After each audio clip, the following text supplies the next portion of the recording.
నమస్కారం నమిత న్యూస్ వార్తలకు స్వాగతం నా పేరు సుమలత వార్తల్లో ముందుగా హెడ్లైన్స్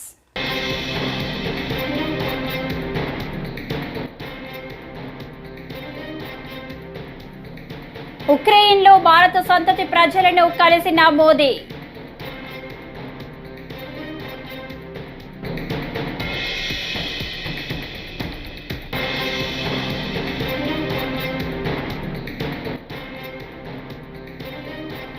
రాష్ట్రంలో 54 లక్షల కుటుంబాలకు 9 కోట్ల పని దినాల కల్పన గ్రామ సభలో చంద్రబాబు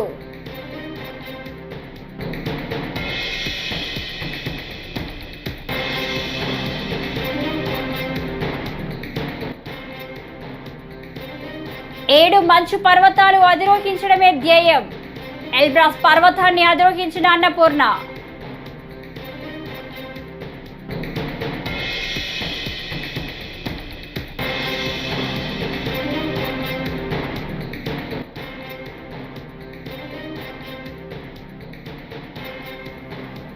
మాజీ ఎమ్మెల్యే పిన్నెల్లి రామకృష్ణారెడ్డి జైలు నుంచి విడుదల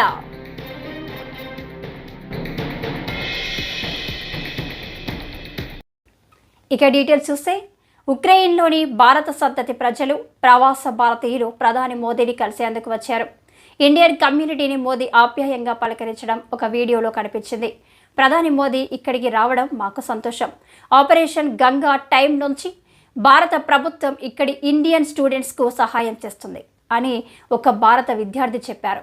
ప్రధాని మోదీని కలవడానికి ఎప్పటి నుంచో ఎదురు చూస్తున్నాను. ఆయన్ని చూసే అవకాశం వచ్చింది. వీలైతే మాట్లాడతాను అని మరో విద్యార్థి చెప్పాడు.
రాష్ట్రంలో గ్రామ సీమలకు తిరిగి పూర్వ వైభవం తేవడమే తమ లక్ష్యమని ముఖ్యమంత్రి చంద్రబాబు పేర్కొన్నారు. ఇందులో భాగంగా శుక్రవారం ఒకే రోజు 13,326 గ్రామాల్లో గ్రామ సభలు నిర్వహించామని తెలిపారు.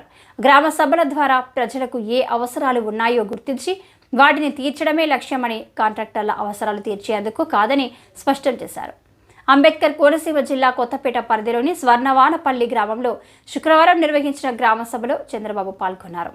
ఈ సందర్భంగా ఆయన మాట్లాడుతూ నరేగా నిధులతో 4,500 కోట్ల అంచనా వ్యయంతో 87 రకాల పనులకు గ్రామ సభల ద్వారానే ఆమోదం పొందుతున్నాయని చెప్పారు.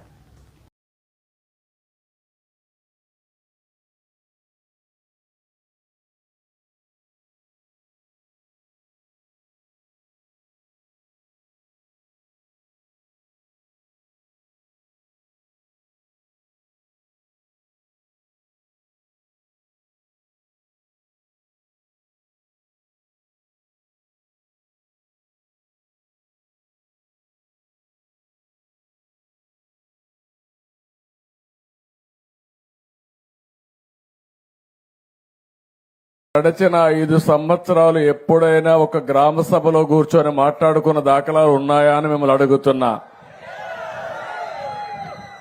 ఎప్పుడైనా ఒక ముఖ్యమంత్రి ఒక ఉప ముఖ్యమంత్రి మీ దగ్గరికి వచ్చి సాదా సీదాగా వచ్చి కూర్చున్న సందర్భాలు ఉన్నాయా అని అడుగుతున్నా. ఆ రోజు మీరు చూస్తే ముఖ్యమంత్రి వస్తున్నాడంటే మొత్తం చెట్లన్నీ నరికేయాలి. ఇక్కడికి వచ్చుంటే ఈ పల్లాలమ్మవారి దేవాలయంలో మొత్తం చెట్లన్నీ నరికేసేవాడు. అవునా కాదా గుర్తు తెచ్చుకోమంటున్నా. ఆయన వస్తున్నా అంటే పరదాలు కట్టేయాలి. అదే సమయంలో అందరి ఇళ్ల దగ్గర అరెస్ట్ చేసేయాలి. ఎవరు బయట రాకూడదు. ఈ ప్రాంతం అంతా స్కూల్స్ అన్ని మూసేయాలి.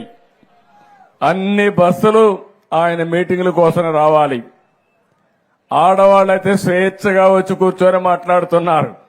ఏమమ్మా అప్పట్లో ఎప్పుడన్నా మీలో నవ్వుముఖం చూశానా అని అడుగుతున్నా మిమ్మల్ని అందరినీ. స్వేచ్ఛ ఉందా అని మిమ్మల్ని అడుగుతున్నా. మిమ్మల్ని బలవంతంగా డాక్రా సంఘాలని బలవంతంగా తీసుకొచ్చి పెద్ద పెద్ద మీటింగులు పెట్టి ఉదయం నుంచి సాయంత్రం వరకు మీకు పనిష్మెంట్ ఇచ్చే రోజులవి. ఆ రోజులన్నీ అయిపోయినాయి. ఓసారి నేను చూశాను, వచ్చిన వాళ్ళు వెళ్లిపోతా ఉంటే పక్కన గోతులు తవ్వేవాళ్ళు పారిపోకుండా. ప్రపంచంలో ఉన్న 7 మంచు పర్వతాలు అధిరోహించాలన్నదే తన ధ్యేయమని ఎవరెస్ట్ క్లైంబర్ అన్నపూర్ణ అన్నారు. ఇటీవల రష్యాలోని 5,642 మీటర్లు ఎల్బ్రస్ పర్వతాన్ని అధిరోహించిన ఆమె శుక్రవారం తాడేపల్లికి చేరుకున్నారు. ఈ సందర్భంగా ఆమె మాట్లాడుతూ క్లైంబింగ్ తనకు ఎన్నో పాఠాలు నేర్పిందన్నారు. తన నెక్స్ట్ టార్గెట్ ఆఫ్రికాలో ఉన్న కిలిమంజారో అని తెలిపారు. ప్రస్తుతం సౌదీలోని జెడ్డాలో ఉంటున్నట్లు తెలిపారు. నమస్తే, నా పేరు అన్నపూర్ణ. నేను గుంటూరు జిల్లా తాడేపల్లిలో చిన్నప్పటి నుంచి పెరిగిందంతా ఇక్కడే. పుట్టింది గుంటూరు జిల్లా తెనాలి. మా నాన్నగారి పేరు బండారు శ్రీరామచంద్రరావు, మా అమ్మగారి పేరు వెంకటేశ్వరమ్మ. నాకు ఒక తమ్ముడు శ్రీపతిరావు. నా భర్త పేరు కండ్రపు మహేష్ రెడ్డి, ఆయనది కూడా తాడేపల్లె. మేము చిన్నప్పటి నుంచి చాలా లోవర్ మిడిల్ క్లాస్ బ్యాక్గ్రౌండ్లో పెరిగి పెద్దయ్యాము. చిన్నప్పటి నుంచి కూడా నాన్న ఎప్పుడు దేశం గురించి, పక్క వాళ్ళకి ఏదైనా చేయాలనే దాని గురించి ఎక్కువ చెప్పేవారు. అలాగే నేచర్లోకి తీసుకెళ్లి కొత్త ప్రదేశాలని చూపించడం, మేము ఎంజాయ్ చేస్తుంటే ఆయన చూసి ఆనందించేవారు. అక్కడి నుంచి నాకు ఈ బయటికి వెళ్ళడం, ట్రావెల్ చేయడం అనే దాని మీద ఎక్కువ ఇంట్రెస్ట్ ఉంది. ఎక్కువ ఏ చిన్న సమయం నాకు వచ్చినా నేను ఎప్పుడు నేచర్తో స్పెండ్ చేయడానికి ఎక్కువ ఇష్టపడేదాన్ని. నేచర్ మనకి ఏమి ఇచ్చిన దానికన్నా మనం నేచర్కి ఏం చేస్తాం అనే దాని గురించి ఎక్కువ ఆలోచిస్తూ ఉండేదాన్ని. ఈ మంత్ ఈ ఆగస్ట్ 19th నేను యూరోప్లో ఉన్న ఎత్తైన పర్వతం అధిరోహించడం జరిగింది. దాని పేరు మౌంట్ ఎల్బ్రూస్. ఇది 5,642 మీటర్స్ అబౌవ్ సీ లెవెల్ ఉంది. టెంపరేచర్స్ వచ్చేసి -20, -18 ఉన్నాయి మేము ఎక్కినప్పుడు. సో ఇది చాలా కష్టంతో, చాలా రిగరస్ ట్రైనింగ్తో నేను ఇది అచీవ్ చేయడం జరిగింది. దీనికి 1-2 months ముందు నుంచే నా ఆహారంలో కానీ, నా ఫిట్నెస్లో కానీ నేను చాలా చేంజెస్ చేసుకున్నాను. రాష్ట్రంలో 13,326 గ్రామాలలో ఒకేసారి గ్రామ సభలు నిర్వహించడం ఒక చరిత్ర అని రాష్ట్ర మంత్రి డోలా బాల వీరాంజనేయ స్వామి అన్నారు. సిఎస్ పురంలో ఆయన మీడియాతో మాట్లాడుతూ పల్లెలను స్వర్ణ గ్రామాలుగా అభివృద్ధి చేసేందుకు CM Chandrababu, deputy CM Pawan Kalyan చర్యలు తీసుకుంటున్నారని అన్నారు. ఇందులో భాగంగానే రాష్ట్ర వ్యాప్తంగా గ్రామ సభలు జరుగుతున్నాయన్నారు. పల్లెల్లో మౌలిక వసతులు కల్పిస్తామన్నారు. ఈరోజు 13,326 గ్రామ పంచాయతీల్లో స్వర్ణ గ్రామ పంచాయతీలు ఏర్పాటు చేసుకున్న లక్ష్యంగా రాష్ట్రంలో ఎన్నడూ లేని విధంగా ఒకే రోజు ఇన్ని గ్రామ సభలు నిర్వహించడం ఒక చరిత్ర. ఈ చరిత్రకు ప్రోత్సహించినటువంటి, నాంది పలికినటువంటి ప్రీతమ ముఖ్యమంత్రులు శ్రీ నారా చంద్రబాబు నాయుడు గారికి, ఉప ముఖ్యమంత్రి శ్రీ కొణిదెల పవన్ కళ్యాణ్ గారికి మేము ప్రత్యేకంగా ధన్యవాదాలు తెలియజేస్తున్నాం. ఈ గ్రామాల్లో సిమెంట్ రోడ్లు, కాలువలు, అదేవిధంగా మంచినీళ్లు, ప్రతి ఇంటికి విద్యుత్తు, గ్యాసు, అదేవిధంగా మనకి పంట కాలువలు, గోకులాల షెడ్లు, మేకలకి గొర్రెలకి షెడ్లు, అదేవిధంగా సామాజిక వనీకరణం, పొలాల అభివృద్ధి, ఇటువంటి వ్యక్తిగత పనులతో సహా అన్నింటి నిర్మాణాల్లో పూర్తి చేసుకునే విధంగా ప్రణాళికలు సిద్ధం చేసుకోవడం జరిగింది. ఈరోజు ప్రతి ఒక్కళ్ళు కూడా చాలా చైతన్యంగా ఉన్నారు. గతంలో ఉపాధి హామీ పథకం ద్వారా చాలా అవినీతి అక్రమాలు జరిగాయి. ఈ రోజున మేము మా ముఖ్యమంత్రి గారు ప్రమాణ స్వీకారం చేసిన తర్వాత కొన్ని సంతకాలు పెట్టారు. కష్టకాలంలో కూడా పెన్షన్లు పెంచి పంపిణీ చేయడం జరిగింది. అదేవిధంగా ప్రమాదమైనటువంటి ల్యాండ్ టైటిల్ చట్టాన్ని కూడా రద్దు చేయడం జరిగింది. అదేవిధంగా స్కిల్ డెవలప్మెంట్ కోసం స్కిల్ సెన్సస్ను చేయడం జరిగింది. యువతకి మనం 10 ఉద్యోగాల కోసం డిఎస్సి ద్వారా ఉద్యోగాల నోటిఫికేషన్ ఏర్పాటు చేయడం జరిగింది. అంతేకాకుండా మనం అన్నా క్యాంటీన్లు కూడా నిన్న 15వ తారీఖున తిరిగి ప్రారంభించుకోవడం జరిగింది. ఇవన్నీ కూడా చూసుకున్న తర్వాత అభివృద్ధిని సంక్షేమాన్ని పరిగెత్తించి 2 కళ్ళలాగా సమపాలనలో తీసుకుపోయే ప్రభుత్వం మన ప్రభుత్వం ఉంది. విజన్ 2047 దృష్టిలో పెట్టుకొని ఈ రాష్ట్ర అభివృద్ధికి ఈ రోజునటువంటి తెలుగుదేశం, జనసేన, బీజేపీ ప్రభుత్వాల ఎన్డీఏ ప్రభుత్వం కృషి చేస్తుంది. ఇందులో భాగస్వాములైన ప్రజలందరికీ కృతజ్ఞతలు తెలియజేస్తూ, సమస్యలు ఇంకా ఏమైనా ఉన్నా ఇది అంతం కాదు, ఇది ఆరంభం మాత్రమే. ఏ సమస్యలున్నా తీసుకొచ్చి గ్రామ సభలో చర్చించి వాటికి పరిష్కారం చూపెడతాం. ఈ ప్రాంతంలో జరిగినటువంటి భూమాఫియాని అరికెట్టే విధంగా మేము చర్యలు తీసుకుంటామని తెలియజేస్తాం. వైఎస్ఆర్సీపీ మాజీ ఎమ్మెల్యే పిన్నెల్లి రామకృష్ణారెడ్డి జైలు నుంచి విడుదలయ్యారు. రెంటచింతల కారంపూడిలో నమోదైన కేసుల్లో బెయిల్ రావడంతో ఆయన శనివారం ఉదయం జైలు నుంచి బయటకు వచ్చారు. అక్రమ కేసుల కారణంగా పిన్నెల్లి 55 రోజుల పాటు జైల్లో ఉండాల్సి వచ్చింది. పిన్నెల్లి బయటకు వస్తున్న నేపథ్యంలో వైఎస్ఆర్సీపీ నేతలు ఆయనకు స్వాగతం పలికారు. ఈ సందర్భంగా మాజీ మంత్రి కాకాని గోవర్ధన్ రెడ్డి మాట్లాడుతూ హైకోర్టు ఉత్తర్వుల మేరకు మాచర్ల మాజీ ఎమ్మెల్యే పిన్నెల్లి రామకృష్ణారెడ్డిని విడుదల చేశారు. ప్రజలకు సంబంధించిన వ్యక్తిపై వివిధ కేసులు పెట్టి ఇబ్బందులు పెట్టారు. పాపం పిన్నెల్లి రామకృష్ణారెడ్డి ఏమి నేరం చేస్తే 2 వారాల పాటు ఆయన జైల్లో, 2 నెలల పాటు ఆయన జైల్లో మగ్గాల్సినటువంటి పరిస్థితి ఏర్పడింది. ఈవీఎంలు చాలామంది మొన్న సార్వత్రిక ఎన్నికల్లో ధ్వంసం చేశారు, చాలామంది తీసుకెళ్లి బయట వేశారు. అటువంటిది ఈరోజు ఎవరో ఒక ప్రైవేటు వ్యక్తులకి ఏదైతే అధికారుల చేతిలో ఉండాల్సినటువంటి వీడియో క్లిప్పింగ్ ఉందో అది ప్రైవేటు వ్యక్తుల చేతికి వెళ్ళింది, మీడియాలో వచ్చింది. దాని మీద విచారణ చేపట్టలే. కానీ అదేదో అడ్డం పెట్టి ఈరోజు రామకృష్ణారెడ్డి గారిని జైలుకి పంపించాలనేటువంటి ఆలోచన చేయడం దుర్మార్గం. అందుకనే మరలా చెప్తున్నాం, చంద్రబాబు నాయుడికి ప్రజలు అవకాశం ఇచ్చింది. అయ్యా, నువ్వు అభివృద్ధి సంక్షేమ కార్యక్రమాలు అమలు చేయమని తప్ప అభివృద్ధిని ఈరోజు లేకుండా, సంక్షేమ కార్యక్రమాలు అమలు చేయకుండా ఈరోజు కేవలం కక్ష సాధింపులకి, విధ్వంసమైనటువంటి పాలనకి శ్రీకారం చుడితే రాబోయేటువంటి రోజుల్లో ఫలితాలు ఏ విధంగా ఉంటాయనేటువంటిది నువ్వే చవిచూడబోతావని చెప్పి ఈ సందర్భంగా తెలియజేస్తున్నాం. కాబట్టి ఈరోజు పాపం ఆయనకు సంబంధించినటువంటి ఆంధ్ర రాష్ట్ర ప్రజానీకం మొత్తం ఈరోజు రామకృష్ణారెడ్డి అంటే తెలియనటువంటి సానుభూతి. అయ్యో, ఇటువంటి వ్యక్తిని తీసుకెళ్లి ఇన్నిసార్లు ప్రజల్లో గెలిచినటువంటి వ్యక్తి, పరపతి కలిగినటువంటి వ్యక్తి, అటువంటి వ్యక్తిని తీసుకువెళ్లి ఈరోజు అన్యాయంగా జైల్లో నిర్బంధించారనేటువంటి బాధ, భావం రాష్ట్ర ప్రజల్లో ఏర్పడింది. ఆయనకు సంబంధించినటువంటి బంధువులు కావచ్చు, కుటుంబ సభ్యులు కావచ్చు, పాపం సన్నిహితులు కావచ్చు, శ్రేయోభిలాషులు కావచ్చు, ఎంత తల్లడిల్లిపోయి ఉంటారనేటువంటిది ప్రత్యేకంగా చెప్పాల్సినటువంటి అవసరం లేదు. కాబట్టి ఈరోజు మనం అందరం గమనించాల్సింది, దుర్మార్గమైనటువంటి పాలన, రాక్షస పాలనలో ఈరోజు ఆంధ్ర రాష్ట్ర ప్రజలు మగ్గుతున్నారు. వైఎస్ఆర్ కాంగ్రెస్ పార్టీ నాయకులకి ఈరోజు పిన్నెల్లి రామకృష్ణారెడ్డిని తీసుకొచ్చి నిర్బంధించి అక్కడ మాచర్లలో విధ్వంసం సృష్టించి అక్కడ ఉన్నటువంటి వైఎస్ఆర్ కాంగ్రెస్ పార్టీ నాయకులు, సానుభూతి పరుల మీద దాడి చేసి వాళ్ళకి అండగా నిలవడానికి రామకృష్ణారెడ్డి ఉంటాడు. కాబట్టి రామకృష్ణారెడ్డి అనేటువంటి వాడు అండగా నిలవకపోతే రామకృష్ణారెడ్డిని జైలుకి పంపిస్తే యథేచ్ఛగా మనం దాడులు చేయొచ్చు, యథేచ్ఛగా మనం హత్యలు చేయొచ్చు, యథేచ్ఛగా వాళ్ళ ఆస్తులను విధ్వంసం చేయొచ్చు, నాశనం చేయొచ్చు అని చెప్పి వాళ్ళ మీద దాడి చేయడం. తిరుమల శ్రీవారిని ప్రముఖ సినీ నటుడు నాని, నటి ప్రియాంక మోహన్ దర్శించుకున్నారు.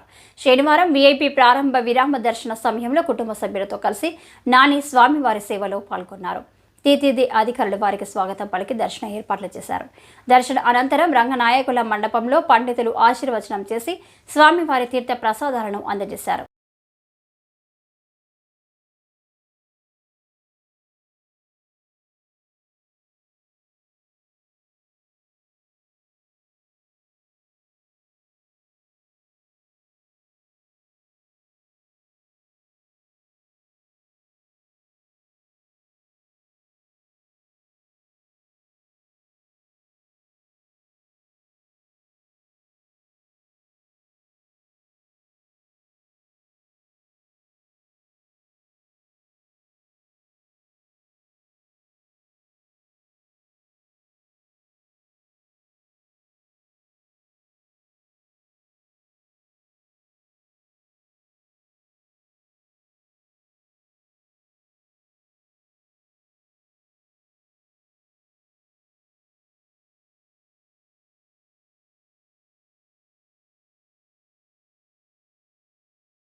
కర్నూలు శివారులోని సుంకేసుల రోడ్డులో ఉన్న సెయింట్ జోసెఫ్ కళాశాలలో చదువుతున్న ఇంటర్ విద్యార్థిని కాలేజీ భవనంపై నుంచి దూకి ఆత్మహత్య యత్నానికి పాల్పడింది. పరీక్షలో కాపీలు కొడుతుండటంతో లెక్చరర్ గమనించి మందలించాడు. దీంతో మనస్తాపానికి గురైన బాలిక భవనంపై నుంచి కిందికి దూకింది. కళాశాల నిర్వాహకుడు వెంటనే అప్రమత్తమై బాలికను సమీపంలోని వీఆర్ ఆసుపత్రిలో చేర్పించి చికిత్సలు చేయించారు. తర్వాత టీచరు సిగ్నేచర్ కూడా ఫోర్జరీ చేసుకొని వచ్చింది. ఎగ్జామ్ అయిపోయినాక లెక్చరర్ కనుక్కున్నారు అంత కాపీ చేసిందని. ఆ అమ్మాయిని పిలిచి ఇప్పుడు చేస్తే ఎట్లా, నీకు మంచి స్టూడెంట్ కదా, నీకు ఇంత అవసరం వచ్చిందా నీకు ఇట్లా కాపీలు తీసుకొని రావటానికి అని టీచరు మందలించింది. మందలించిన తర్వాత పేపర్స్ అన్ని తీసుకొని ఎవరి స్టాఫ్ రూమ్లకు వాళ్ళు వెళ్ళిపోయినారు. That was the break our, అందరికి బ్రేక్ ఇచ్చినారు. అది ఆ బ్రేక్ అవర్లో అమ్మాయి రైలింగ్ దగ్గరికి పోయి ఏదో ఆలోచిస్తూ ఉన్నట్టు వేరే పిల్లలు చెప్పినారు. దాని తర్వాత రైలింగ్ దిగి పైనుంచి కిందికి దూకిందండి. దేవుని దయ వలన ఏమి కాలేదు అమ్మాయికి. She all right. ఎంఆర్ఐకి పంపించినాము. వెంటనే పోలీస్ స్టేషన్కు ఇన్ఫామ్ చేశాము. ఆర్ఐఓ గారికి కూడా ఇన్ఫామ్ చేశామండి ఈ విషయం గురించి. ఎందుకంటే అటుపక్క సీసీ కెమెరా లేదు. అక్కడ కింద దిగిన చోట అంత గడ్డి ఉంది, గడ్డిలో పడింది. షీ స్టాకింగ్ ఎక్కడ కానీ కొంచెం రక్తం కూడా లేదు, ఈరుకున్నట్టు కూడా లేదు. బాగా అందరినీ రికగ్నైజ్ చేసింది అంత ఉంది. ఎస్సీ ఎస్టీ అట్రాసిటీ నిరోధక చట్టాన్ని నిర్వీర్యం చేసే నూతన నేర చట్టాలను రద్దు చేయాలని కేవీపీఎస్ రాష్ట్ర అధ్యక్షుడు నల్లప్ప డిమాండ్ చేశారు. శుక్రవారం కర్నూలులో ఆయన మాట్లాడారు. కేంద్ర ప్రభుత్వం 2023లో భారతీయ న్యాయ సంహిత, భారతీయ న్యాయ సురక్ష, భారతీయ సాక్ష్య అధినియం పేరుతో నూతన నేర చట్టాలు అమల్లోకి తీసుకొచ్చిందన్నారు. 14 రోజుల వరకు ఎఫ్ఎస్ఐఆర్ నమోదు చేయకపోయినా ఇబ్బంది లేనట్లుగా పేర్కొన్నారని చెప్పారు. ఈరోజు మనం చూసాము, దేశవ్యాప్తంగా కలకత్తా నగరంలో జరిగినటువంటి అభయ ఘటనలో మొత్తం దేశమే స్పందిస్తూ ఉంది. అయితే ఈరోజు మనం చూస్తున్నాం, అంత దుర్మార్గమైన ఘటన జరిగితే దానికి జరిగేటువంటి న్యాయాన్ని పరిశీలన చేస్తే ఈ దేశంలో ఉన్నటువంటి అత్యున్నతమైనటువంటి న్యాయస్థానం స్పందిస్తే తప్ప న్యాయం కరువు అనేటువంటి పరిస్థితి మన కళ్ళ ముందు కనిపిస్తూ ఉంది. ప్రత్యేకంగా సుమోటోగా కేసు బుక్ చేసుకోవడం కారణంగా, సిబిఐకి అప్పచెప్పడం కారణంగా, ప్రభుత్వాన్ని ప్రశ్నిస్తున్నందువల్ల ఈరోజు కొన్ని ముఖ్యమైనటువంటి ఘటనల బయటకు వస్తూ ఉన్నాయి. కానీ అభయ కేసే కాదు, ఈరోజు దేశంలో అనేక చోట్ల ఘటనలు జరుగుతూ ఉన్నాయి. ఈరోజు దళితులపై జరిగేటువంటి దాడుల విషయంలో అసలు లెక్కే లేనటువంటి పరిస్థితి ఉంది. చాలా చోట్ల దుర్మార్గమైన అంటరానితనం నేటికి కొనసాగుతూ ఉంది. ఈ అంటరానితనం అనేటువంటిది భారత రాజ్యాంగం నిషేధించినప్పటికీ స్పష్టంగా కొనసాగిస్తున్నారు. అంటే పాలకులు దాన్ని నిర్మూలించడంలో, అధికారులు దాన్ని అడ్డుకట్ట వేయడంలో ఎంత నిర్లక్ష్యం, ఎంత వివక్షత కొనసాగుతుందో మనం ఒకసారి ఆలోచన చేయాలి. ఎందుకంటే కర్నూలు జిల్లాలో మేము పరిశీలన చేసాం. మొన్నటికి మొన్న గ్రీవెన్స్ సందర్భంగా ఈ కర్నూలు జిల్లా కలెక్టర్ గారికి కూడా ఒక 14 పేజీల నివేదికను సమర్పించాం. ఈ జిల్లాలో 13 మండలాల్లో ఉన్నటువంటి వివక్షత రూపాలను, 80 రకాల కుల వివక్షత రూపాలు ఎక్కడ ఏ రూపంలో కొనసాగుతూ ఉంది, దానిపైనే మేము సర్వే నిర్వహించాం. మీరు అధికారులు పెట్టి సర్వే నిర్వహించండి, అవునని తేల్చిన తర్వాతనే దానిపైన చర్యలు తీసుకోండి అని చెప్పేసి చెప్తా ఉన్నాం. కానీ అలాంటి చర్యలు అధికారులు తీసుకునేటువంటి పరిస్థితి కనిపించట్లేదు. అంతకంటే ముందు జిల్లా ఎస్పీగా వచ్చేటువంటి వాళ్ళకు ఆ రకమైనటువంటి నివేదికను ఇచ్చాం. అంటే జిల్లా ఎస్పీకి ఇస్తున్నాం, జిల్లా కలెక్టర్కి ఇస్తున్నాం, అయినా కూడా స్పందన అనేటువంటిది కరువు అవుతా ఉంది అనేటువంటిది మేము బాధపడతా ఉన్నాం. ఎందుకంటే దాడులు కూడా చాలా దుర్మార్గమైన దాడులు జరుగుతూ ఉన్నాయి. కర్నూలు జిల్లా వెల్దుర్తి మండలం రత్నపల్లి అనేటువంటి విలేజ్లో దాదాపు 1.5 రోజుల క్రితం దళిత మహిళ పైన అత్యంత దుర్మార్గంగా దాడి జరిగింది. వాళ్ళ భూమిని గుంజుకొని మొక్కలు నాటడం ప్రతి ఒక్కరి బాధ్యత అని జిల్లా నీటి యాజమాన్య సంస్థ డైరెక్టర్ గంగవరపు జోసెఫ్ కుమార్ అన్నారు. ఈ సందర్భంగా మండల పరిషత్ కార్యాలయ ఆవరణలో శుక్రవారం మొక్కలు నాటారు. ఈ సందర్భంగా జోసెఫ్ కుమార్ మాట్లాడుతూ ప్రతి ఒక్కరూ మొక్కలు నాటి బాధ్యతగా పెంచాలని సూచించారు. దీనివలన భావితరాలు వారికి వాతావరణ కాలుష్యం జరగకుండా ఉంటుందన్నారు.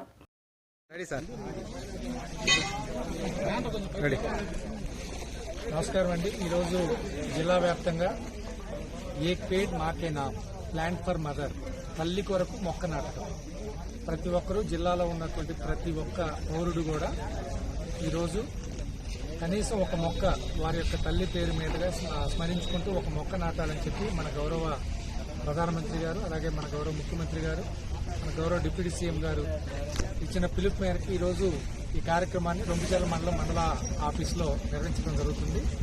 సో ఇది ఈరోజు జిల్లా వ్యాప్తంగా, అలాగే రాష్ట్ర వ్యాప్తంగా, దేశవ్యాప్తంగా ప్రతి చోట కూడా ప్రతి పౌరుడు కూడా ఒక మొక్క నాటే కార్యక్రమంలో పాల్పంచుకొని ఆ ఫొటోస్ని మరి యాప్లో అప్లోడ్ చేయడం జరుగుతుంది. సో ఈరోజు దీన్ని స్ఫూర్తిగా తీసుకొని ఇక్కడ ఉన్న ప్రతి ఒక్కరు డ్వాక్రా మహిళలు కానీ, అలాగే అధికారులు కానీ, మీకున్నటువంటి లబ్ధిదారుల చేత కానీ, అలాగే మీకున్న స్టేక్ హోల్డర్ల చేత కనీసం ప్రతి ఒక్కరూ ఒక మొక్క నాటినట్లయితే మనకి పర్యావరణ పరంగా చాలా ఉపయోగకరంగా ఉంటుంది. ముఖ్యంగా మన పల్నాడు జిల్లాలో చూసుకుంటే మనకి 33% మొక్కలు ఉండాలా, ఫారెస్ట్ ఏరియా ఉండాలా, కానీ మనకి 19% ఉంది. కాబట్టి ఇంకా మనం మొక్కల్ని పెంచే కార్యక్రమం పెద్ద ఎత్తున చేపట్టాలా. సో దాంట్లో భాగంగా ఈరోజు ఏక్ పేట్ మాకే నామ్, ప్లాంట్ ఫర్ మదర్ అనే ప్రోగ్రాంలో భాగంగా ఈరోజు మొక్కలు నాటే కార్యక్రమం చేపట్టడం జరిగింది. దీంట్లో పాల్పంచుకున్నటువంటి ప్రజాప్రతినిధులు, అధికారులు, డ్వాక్రా మహిళలు అందరికి కూడా హృదయపూర్వక నమస్కారాలు తెలియజేసుకుంటూ ఈ కార్యక్రమాన్ని ఈ ఒక్కరోజే కాకుండా రాబోయే రోజుల్లో కూడా ఈ కార్యక్రమాన్ని పెద్ద ఎత్తున చేపట్టవలసిందిగా అందరినీ కోరుకుంటున్నాం.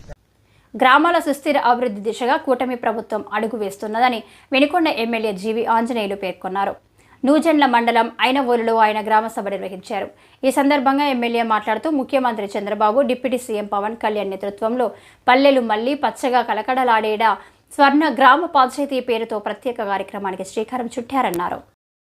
దీన్ని ప్రోత్సహించి ఏదైతే పంచాయతీలకి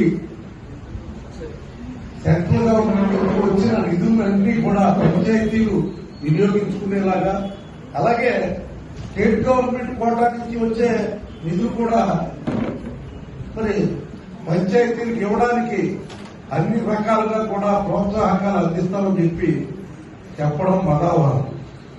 ఎందుకంటే గత 5 సంవత్సరాలుగా పంచాయతీ ప్రెసిడెంట్ గా ఉండడం మరి మా దౌర్భాగ్యం అనే పరిస్థితి ఈ సర్పంచ్లో ఏర్పడిపోయిన పరిస్థితి.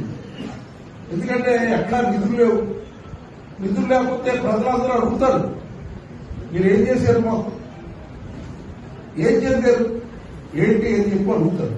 అడిగితే సమాధానం చెప్తానికి కూడా వీడి దగ్గర అవసరం. మరి ఈవేళ ప్రభుత్వ సహకారం ఉంటేనే సర్పంచులు కానీ ప్రజాప్రతినిధులు ఎవరైనా సరే మానగలుగుతారు. అంతేగాని ప్రభుత్వ సహకారం లేకోకుండా మరి గత 5 ఏళ్లలో జరిగినట్టు జరిగితే ఎవరికి కూడా విలువ ఉండే అవకాశం లేదు. ఎన్నికలు అయిపోయి ఈవేళ మనందరం ఉంటే, అలాగే మా శాసనసభ్యులు కూడా మీ అందరికీ కూడా చెప్పడం జరిగింది, అందరినీ కలుపుకుని వెళ్తానని చెప్పడం జరిగింది. ఆ రకంగానే మరి తాడేపల్లిగూడెం నియోజకవర్గంలో జరుగుతున్న కార్యక్రమాలు మీ అందరికీ కూడా తెలుసు. ముఖ్యంగా మరి ఇక్కడ గ్రామాల్లో ముఖ్య సౌకర్యాలు విద్యుత్ కానీ, అలాగే గ్యాస్ కనెక్షన్, మరుగుదొడ్ల సమస్య, అలాగే మరి నీటిపారుదల, అంటే డ్రైనేజ్ సమస్య గ్రామాల్లో విపరీతంగా ఉంది. ఏదైతే ఈ ఎన్ఆర్జీఎస్ వర్కులు వచ్చినప్పుడు అది చంద్రబాబు గారి హయాంలో వేల కోట్లు, మరి 25,000 కిలోమీటర్ల రోడ్లు గతంలో వేయించిన పరిస్థితి ఉండేది. మరి వాటిని సద్వినియోగం ఎందుకు చేసుకోలేదు అంటే దానికి మార్జిన్ మనీ కట్టాలి రాష్ట్ర ప్రభుత్వం. ఆ మార్జిన్ మనీ కడితేనే ఎన్ఆర్జీఎస్ వర్కులు మరి వేగవంతంగా ఆడతాయి. అవి గతంలో చేసిన ప్రభుత్వం వల్ల కొన్ని లోపాలు ఉండటం వల్ల ఆ కార్యక్రమాలన్నీ కూడా గుట్టుపడిపోయిన వ్యవస్థ జరిగింది. మరి వేళ వాటిని మరి పక్కన పెట్టి ఈ వార్తలు ఇంతటితో సమాప్తం. నమస్కారం.